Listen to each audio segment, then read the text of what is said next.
increased. Is that correct? Absolutely. Okay. I think we have to keep in mind that EPS has several different forms that it takes. And roughly speaking, there's objective EPS. When I say objective, I mean that would be visible to the external observer. You check the muscles and they're rigid. They're shaking. The patient is getting up and down. The muscle is, that's objective EPS. You can measure that on an objective rating scale. And when you have that, that's all, I won't say well and good for the patient, but it's a reliable physical finding. Now, could you stand and not move? I can try. Okay. Oh, I'm standing on one leg. that makes it easier, huh? Yes. Are you moving your toes inside your shoes? Yes. Okay. There is also clearly subjective EPS. You can just make yourself comfortable. And when I say subjective, How I mean you uncomfortable is have this? all of the internal experience of EPS without the muscle rigidity, the tremor, How bad was or it the before other when it was at its motor worst? signs of EPS. And the most common subjective EPS is akathisia, restlessness, Much worse. and that may not have specific motor Yeah. signs. If you, on a scale of 1 to 10, how uncomfortable would you say this is? 7, And what was it before? 9 or 10. As Now- far as just uncomfortable, not painful. Now here's a difficult, maybe impossible question to answer. How would you compare the discomfort from this, maybe when it was a 9 or 10, compared to the discomfort of the psychiatric illness itself? Oh. Way above. Which was worse for you? This. This was worse for you than actually having the psychiatric disorder. Yes. So you would say that you would rather have been untreated Yes. than to have your thoughts under control, but your body this uncomfortable. Yes. Or else, it's like I can't sit still. My whole body wants to move without me, even if my legs are tired. How long has this been a This problem? one, unfortunately, is my early days when I used to have lights behind the subject instead of behind the doctor. So you don't need to blot out his face, though. That's the plus. When did it This is a guy with acute akathisia. He developed this in the hospital. His doctor thought he was, quote, acting out. trouble with your thoughts as well? He said this problem all developed in the hospital, and he was pretty sure it was due to the medicine he was getting. And although this videotape shows him pacing a lot and having trouble staying still, this actually underestimates how bad it really was. When I saw him on the ward, it was much, much worse than this. When I do fall asleep for a little while, it's only for hours. An hour and a half, then I'm up again. And as I said, his doctor thought he was acting out and maybe needed more medication. The kid himself, of course, wanted out so that he could get off the medication because he knew it was causing him problems. Okay.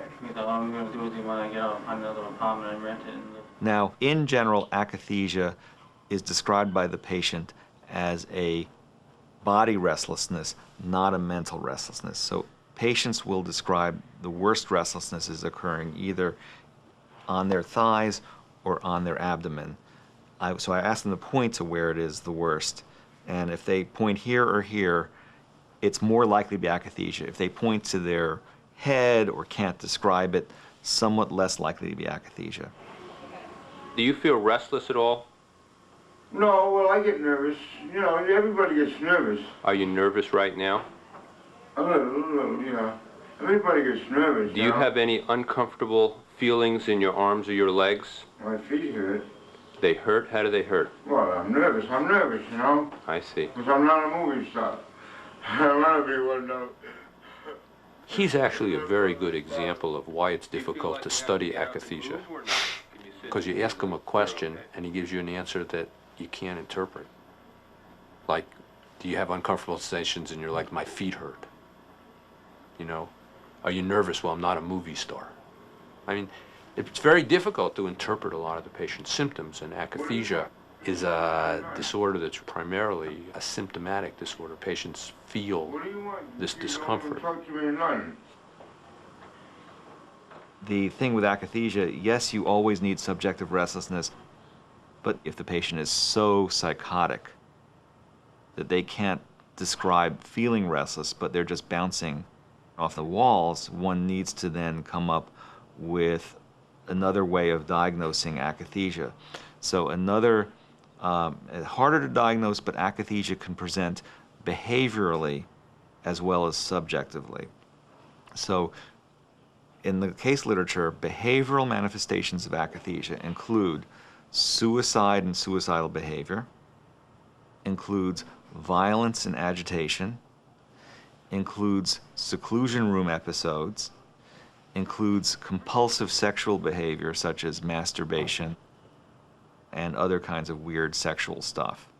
Now, that doesn't mean that these behaviors are usually akathisia.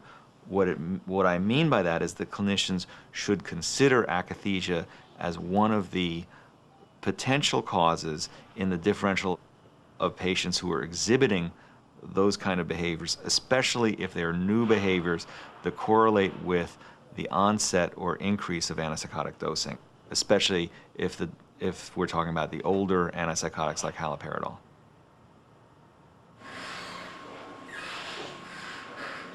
If you had to rate it on a scale of 1 to 10, how much would you rate it?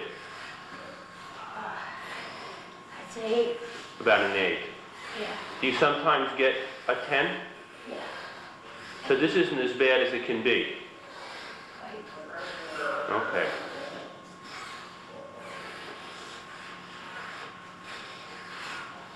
The worst disasters that I've seen from akathisia are disasters like suicide. A completed suicide is obviously a tragedy, especially when it happens from a preventable or reversible side effect such as akathisia.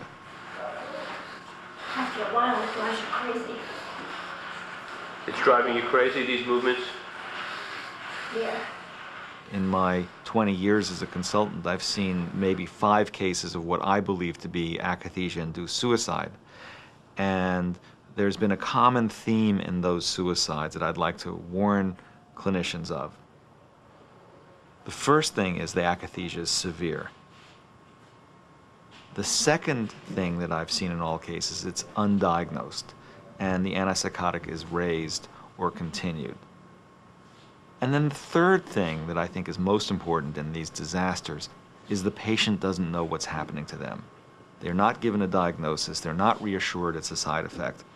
So they feel overwhelmed, they feel like they're losing their mind, they feel desperate, they don't know what's happening, and they seem to suicide out of desperation, of feeling horrible and not knowing what's happening and feeling desperate. So a very important part of managing akathisia is to identify the fact that it is a side effect for the patient, reassure the patient it will go away. It's horrible, but it will go away. There's treatment, or we can change medicines or something.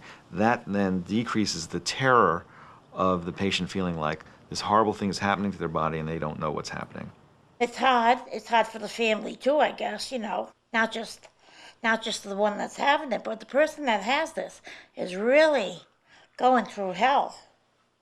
I can understand when people say that someone committed suicide. I can understand how they felt, because at one time I felt that way too.